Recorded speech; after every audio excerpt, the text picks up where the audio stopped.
Hello students, PC study point की class 12th की chemistry में मैं एस के चौधरी एक बार फिर से आपका बहुत बहुत स्वागत करता हूं। और पिछले वीडियो में जो अपन ने चर्चा की थी SN1 रिएक्शन के बारे में, उसी को आगे बढ़ाते हुए आज अपन पढ़ने जा रहे हैं SN2 विक्रिया।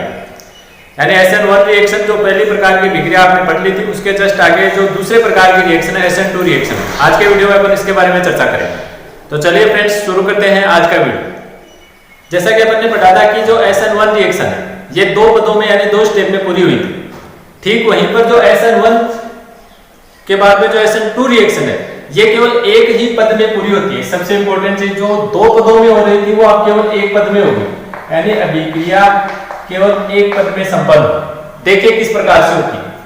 जैसे ये मान लीजिए ये अपना एल्किल हैलाइड है और इस पर आक्रमण हो जाता है पहले पद में, डायरेक्ट नाभिक स्नेह का आक्रमण हो जाता है किस पर, इसके एल्किल समूह यानी R पर।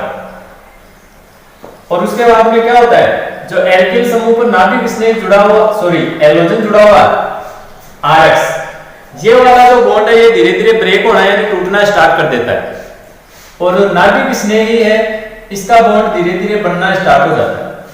दोनों प्रोसीजर एक साथ होती है। जैसे जैसे धीरे धीरे एलोजन का बॉन्ड टूटता रहता है, नाभिक स्नेह का बॉन्ड है ये हमेशा धीरे धीरे बनता रहता है। और ये जो बीच की अवस्था होती है, जिस समय एलोजन पूरी तरह से टूट करके बाहर नहीं निकला है, इस अवस्था को अपन संक्रमण अवस्था कहते हैं। संक्रमण अवस्था यानी ट्रांजिशन स्टेट। जहां पर SN1 रिएक्शन में कार्बोकैटायन का निर्माण हुआ था, ठीक वहीं पर SN2 विक्रिया में अपन देख रहे हैं कि संक्रमण अवस्था का निर्माण होता है। और फिर धीरे धीरे जैसे जैसे ये बॉन्ड कंप्लीटली टूट जाता है तो इधर वाला जो बॉन्ड है ये कंप्लीटली बढ़ जाता है, यानी नाभिक स्नेह के साथ में एल्किल जुड़ गया है और X माइनस से ये यहां से टूट करके बाहर निकल चुका है। तो इस तरह से SN2 विक्रिया केवल एक ही पद में फिनिश हो जाती है, एक पद में कंप्लीट हो जाती है। जो नाभिक स्नेह इस एल्किल समूह पर आक्रमण करता है ये हमेशा बैक साइड अटैक होता है, पश्च दिशा आक्रमण। देखिए ये किसको कहते हैं, पश्च दिशा आक्रमण क्या होता है। देखिए बैक साइड अटैक ये होता है कि ये जो एल्किल समूह पर ये देखिए इधर एलोजन जुड़ा हुआ है, तो ये जो नाभिक स्नेह है ये हमेशा एलोजन के ठीक विपरीत दिशा से आकर के इस पर अटैक करता है। जिस साइड में एलोजन जुड़ा हुआ है ना, बिल्कुल उसके अपोजिट डायरेक्शन से आकर के इस पर अटैक करेगा। जैसे इधर एलोजन जुड़ा हुआ है तो नाभिक स्नेह बिल्कुल इसके पीछे की साइड से आएगा, क्योंकि एलोजन क्या करेगा कि नाभिक स्नेह को, एलोजन पर भी इलेक्ट्रॉन डेंसिटी ज्यादा होती है और नाभिक स्नेह पर भी इलेक्ट्रॉन डेंसिटी ज्यादा है, तो ये इसको इधर से आने नहीं देगा, दोनों के बीच में प्रतिकर्षण बल लगता है। तो ध्यान रखना है कि नाभिक स्नेह हमेशा बैक साइड से आकर के इस पर अटैक करता है, इसलिए इसको बैक साइड अटैक या पश्च दिशा आक्रमण कहा जाता है। तो ये नाभिक स्नेह इस पर पीछे से आकर के जुड़ेगा और धीरे धीरे नाभिक स्नेह जुड़ता रहेगा और जो X माइनस से ये बाहर रिमूव होता रहेगा। तो इस तरह से हमने देखा कि जो SN2 रिएक्शन है वो केवल एक ही स्टेप में, एक ही पद में कंप्लीट हो जाती है। तो इस रिएक्शन के लिए अपन रासायनिक अभिक्रिया का वेग जो SN1 रिएक्शन में लिखा था वो देखिए किस तरह से लिखेंगे अपन। यहाँ पर देखिए एक मोलिक्यूल, एक अणु एल्किल हैलाइड का और एक अणु नाभिक स्नेह का, दो अणु भाग ले रहे हैं, यानी विक्रिया का वेग समानुपाती होगा। एक अणु तो RX की सांद्रता और एक ही अणु नाभिक स्नेह की सांद्रता। अभिक्रिया के लिए वेग अपन इस प्रकार से लिखेंगे। तो यहां से आप ये बता सकते हैं कि जो रासायनिक अभिक्रिया है इसकी कोटि 2 होगी, क्योंकि देखिए एक घातांक RX की है और एक ही घातांक नाभिक स्नेह की है, तो घातांकों का योग होता है कोटि, यानी 1 + 1, दोनों पर पावर 1 है, इसलिए कोटि का मान कितना हो गया, 2 हो गया। इसलिए अपन इसको SN2 विक्रिया बोलते हैं, या इसको आप बोल सकते हैं द्विअणुक नाभिक स्नेही प्रतिस्थापन अभिक्रिया, बाइमोलिक्यूलर न्यूक्लियोफिलिक सब्स्टिट्यूशन रिएक्शन। इस प्रकार से होती है। दूसरी बात, अभी अपन ने ये चर्चा की थी जो नाभिक स्नेह है वो हमेशा बैक साइड से अटैक करता है, हमेशा पीछे की दिशा से आक्रमण करेगा। यानी मान लीजिए ये अपना एल्किल हैलाइड है और इसमें जो एलोजन है वो अपना यहां पर जुड़ा हुआ है, ये बाकी के 3 हाइड्रोजन है। तो अपन ये कह रहे हैं कि जो नाभिक स्नेह है वो हमेशा बैक साइड से अटैक करता है। एलोजन देखिए किधर जुड़ा हुआ है, सामने की तरफ, इसका मतलब जो नाभिक स्नेह है वो पीछे की साइड से अटैक करेगा, इसे बैक साइड से अटैक करता है। तो जो उत्पाद बनेगा, जो प्रोडक्ट बनेगा वो देखिए इसमें इस प्रकार का बनेगा।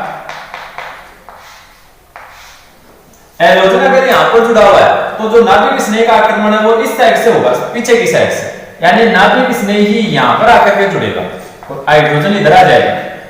ये रिएक्शन होगी हमेशा।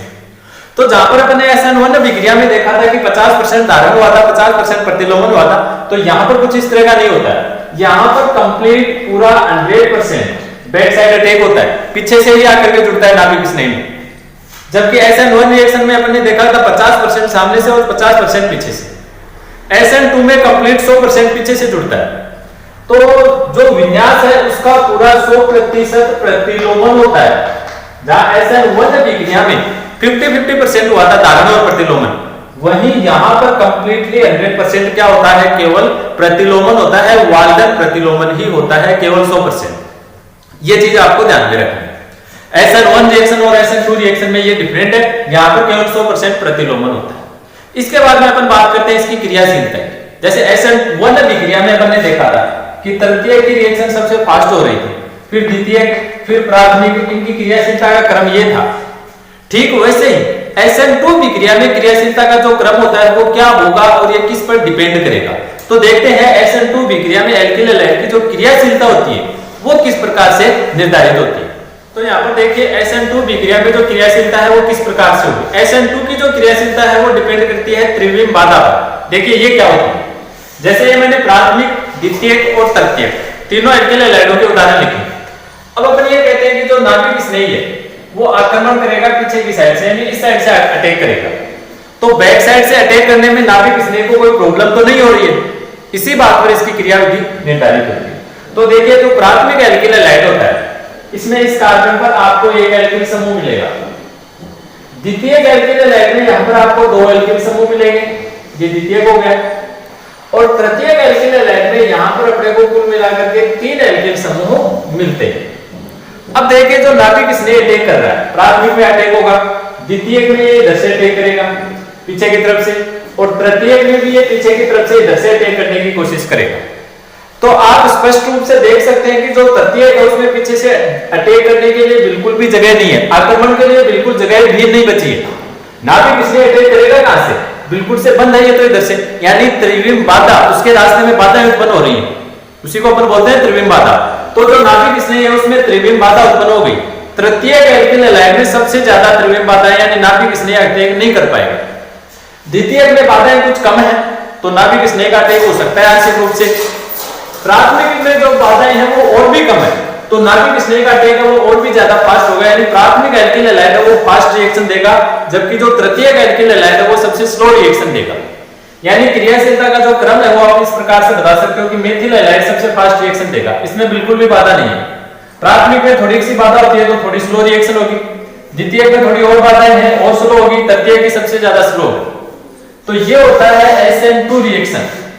SN2 रिएक्शन की जो क्रियाशीलता है उसका क्रम इस प्रकार से होगा, ध्यान रखना आप, बिल्कुल से SN1 रिएक्शंस के अपोजिट होता है।